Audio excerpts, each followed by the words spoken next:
In terms of choosing help, we recommend finding accountants and CFOs and people, whoever you go with. It's best to have them experienced in startups because there are a lot of startup-specific issues. Also, it's not uncommon for people to sort of say, well, founder, if one of them is technical and the other one is marketing and sales, they'll go, well, we need someone in finance, but they don't distinguish between the different forms of finance. Something that's bookkeeping is relatively inexpensive and is kind of a commodity. Accounting is a little bit more sophisticated. Tax preparers aren't really more sophisticated, but they are more expensive for some reason. Fundraising advice, modeling, budgeting, these are the things that I do. Cash flow management, this is more the operations side. I talked a lot about the modeling I do, but we also help companies with that. 409A valuation is a valuation you do for the IRS to value your stock for employee compensation programs.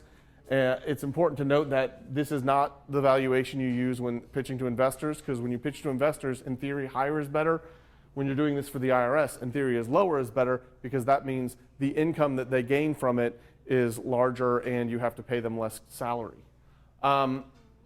It's also important to note that if you hire a specialist, they might not do so well in all these areas. If you hire a tax preparer, they might get lost in terms of financial modeling because they don't do it every day.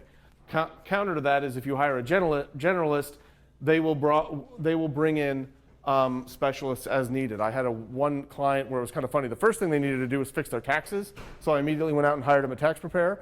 And then the next thing they needed to do was a 409A evaluation, so I went out and hired them one of those people, and they came back to me sort of jokingly like, so exactly what do we use you for? Because what they needed first were specialists. I'm still a client though, by the way.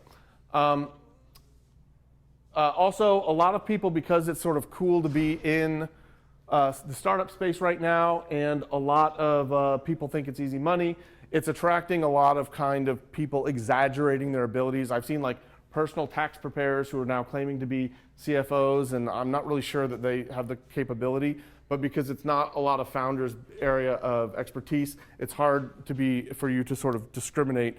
Again, discrimination is the wrong word, but be selective and accurately gauge ability.